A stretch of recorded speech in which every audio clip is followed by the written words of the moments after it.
शास्त्रों में कार्तिक मास को उत्तम मास बताया है, क्योंकि इस माह भगवान विष्णु निद्रा से जागते हैं। स्कंद पुराण के अनुसार भगवान शिव और माता पार्वती के पुत्र कार्तिकेय ने तारकासुर का वध भी इसी माह में किया था। इसके लिए इस मास का नाम कार्तिक पड़ा। साथ ही भगवान विष्णु नारायण रूप में धरती पर जल में विश्राम करते हैं। इस मास में पवित्र नदियों में स्नान, दान, उपासना, हवन आदि करने के विशेष महत्व है। कार्तिक माह में ब्रह्म मुहूर्त में स्नान करने से धरती के सभी तीर्थों का पुण्य प्राप्त होता है। कार्तिक मास में दीपदान का भी विशेष महत्व बताया गया है। इस मास में की गई प्रार्थना सीधे देवों तक पहुंचती है, इसलिए इसे मोक्ष का द्वार भी कहा गया है। कार्तिक मास का इतना महत्व क्यों माना जाता है? क्योंकि इस मास में भगवान ने बहुत सारी लीलाएं की हैं, जो इस प्रकार हैं। शरद पूर्णिमा, इस दिन भगवान कृष्ण ने राधा रानी और गोपियों के साथ राज किया था। शरद पूर्णिमा की रात्रि से ही कार्तिक मास शुरू होता है। बहुलाष्टमी, यह दिन राधा कुंड, श्याम कुंड के आविर्भाव का स्मरणोत्सव है। इसी दिन कृष्ण और राधा रानी ने श्याम कुंड, राधा कुंड का निर्माण किया था। धनतेरस, भगवान अमृत और आयुर्वेद की औषधियों के साथ प्रकट हुए थे।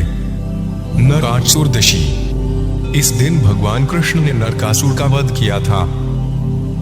दामोदर लीला, इसी मास में दिवाली के दिन मैया यशोदा ने भगवान कृष्ण को उखल से बांधा था, जिससे उनका नाम दामोदर पड़ा, अर्थात जिनका उदर रस्सी से बंध गया, और इसलिए कार्तिक मास का नाम दामोदर मास पड़ा। दिवाली, भगवान राम 14 वर्ष के वनवास से अयोध्या लौटे। सभी अयोध्या वासियों ने दिए जलाए, जिसे दिवाली के रूप में आज भी हम मानते हैं। गोवर्धन पूजा, दिवाली के पश्चात गोवर्धन पूजा की जाती है। भगवान कृष्ण ने अपनी बाएं हाथ की कनिष्ठ उंगली पर गोवर्धन पर्वत उठाया था। इस दिन भगवान को 56 भोग लगाए जाते हैं।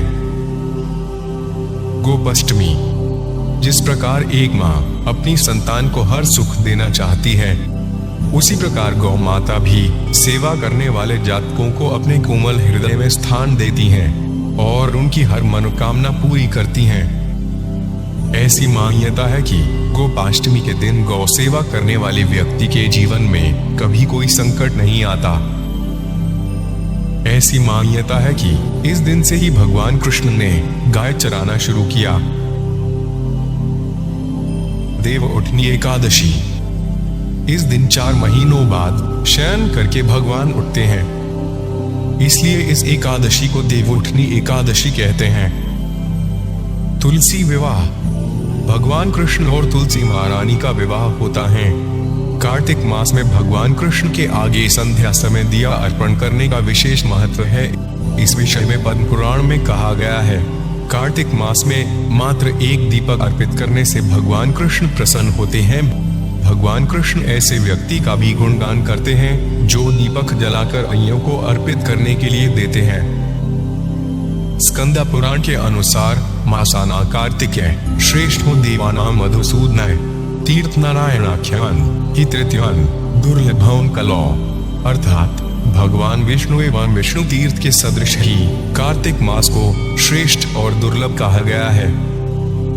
कार्तिक मास में धन से संबंधित विशेष आराधना व उपासना की जाती है, जिससे धन, आयु व आरोग्य की प्राप्ति होती है। अपने अंधकार दूर होकर जीवन प्रकाशमान हो जाता है।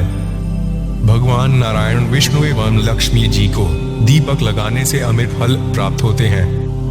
मनुष्य पुण्य का भागी होकर वह लक्ष्मी कृपा को प्राप्त करता है। इस माह में किया गया स्नान दान, दीपदान एवं तुलसी की पूजा विशेष फलदायी मानी गई है। स्कंद पुराण तथा पद्म पुराण के अनुसार यह माह धर्म, अर्थ, काम व मोक्ष को देने वाला कहा गया है। इस माह में खास तौर पर दीपावली के बाद गोपाष्टमी, आंवला नवमी और देवउठनी एकादशी पर पूजन का काफी महत्व है। इस माह साथ ही कार्तिक शुक्ल प्रमोदिनी एकादशी पर तुलसी विवाह किया जाता है। तुलसी के पौधे को सजाकर भगवान शालिग्राम के पूजन के साथ उनका विवाह संपन्न कराया जाता है। कार्तिक में तुलसी की पूजा विशेष फलदायी मानी गई है। इसके साथ ही माह के अंतिम दिन में आने वाली बैकुंठ चतुर्दशी पर हरिहर मिलन और चातुर्मास की समाप्ति कार्तिक पूर्णिमा पर होती है। ये मास श्री हरि का अत्यंत प्रिय है और मां लक्ष्मी को भी ये मास बेहद पसंद है। कहते हैं कि इस महीने ही भगवान विष्णु योग निद्रा से जागते हैं और सृष्टि में आनंद और कृपा की वर्षा होती है। इसके साथ ही मां लक्ष्मी धरती पर भ्रमण करती हैं और भक्तों को अपार धन देती हैं। इसलिए इस दौरान मां लक्ष्मी की पूजा करना बेहद शुभ माना गया है। मां लक्ष्मी की कृपा पाने के लिए ही इस महीने धन त्रयोदशी, दीपावली और गोपाष्टमी मनाई जाती है। इस महीने विशेष पूजा और प्रयोग करके आप आने वाले समय के लिए अपार धन पा सकते हैं और कर्ज व घाटे से मुक्त हो सकते हैं। कार्तिक पूर्णिमा को त्रिपुरी पूर्णिमा भी कहा जाता है। ऐसा इसलिए है क्योंकि कार्तिक पूर्णिमा के दिन ही भगवान भोलेनाथ ने त्रिपुरासुर नामक असुर का अंत किया था और वे त्रिपुरारी के रूप में पूजे गए थे। ऐसी मान्यता है कि इस दिन कृतिका नक्षत्र में शिव शंकर के दर्शन करने से 7 जन्म तक व्यक्ति ज्ञानी और धनवान होता है। इस दिन चंद्र जब आकाश में उदित हो रहा हो उस समय शिवा, संभूति, संतति, प्रीति, अनुसूया और क्षमा इन कृतिकाओं का पूजन करने से शिव जी की प्रसन्नता प्राप्त होती है। सुख, सौभाग्य, आरोग्य प्राप्ति के लिए करें यह प्रयोग। कार्तिक मास में तुलसी लगाना शुभ माना जाता है।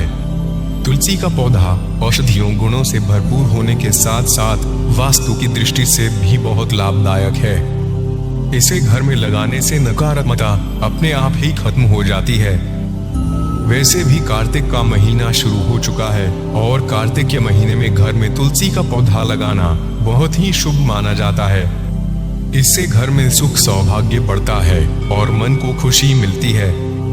जानिए किस दिशा में तुलसी पौधा रोपित करने से अति विशेष लाभ मिलेंगे। वास्तु के अनुसार घर में उत्तर, पूर्व या उत्तर पूर्व दिशा का चुनाव करना चाहिए, जबकि दक्षिण दिशा में तुलसी का पौधा कभी नहीं लगाना चाहिए। इसके अलावा घर में कभी भी तुलसी का सूखा पौधा नहीं रखना चाहिए।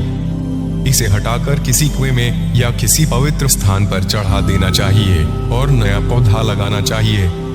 अगर सिर्फ कुछ पत्तियां ही खराब हैं तो उन पत्तियों को पौधे से अलग कर दें। कार्तिक माह में मंत्र जाप का प्रभाव सामान्य दिनों की अपेक्षा करोड़ों गुना अधिक मिलता है। जो व्यक्ति किसी कार्य विशेष की पूर्ति के लिए मंत्र सिद्ध करना चाहते हैं वे इस माह में नियम से मंत्र जाप करें। इस पूरे माह गायत्री मंत्र का जाप समस्त सुखों की प्राप्ति करवाता है। साहस, निडरता, बुरी नजरों से मुक्ति और जन्म कुंडली के समस्त दोषों के निवारण के लिए कार्तिक माह में गायत्री मंत्र का जाप अवश्य करें। कार्तिक में ही बड़े बड़े त्योहार मनाए जाते हैं जो भारत देश के प्रमुख त्योहारों में से हैं। वैसे तो भारत वर्ष में वर्ष भर ही त्योहारों का तांता लगा रहता है, लेकिन 4 माह के त्योहार तप एवं पूजा पाठ की दृष्टि से अहम माने जाते हैं। उसमें कार्तिक माह में भी उपवास, पूजा पाठ एवं ब्रह्म मुहूर्त में स्नान का विशेष महत्व है। आज के लिए इतना ही, इसलिए जुड़े रहिए हमसे हमारे YouTube चैनल के माध्यम से।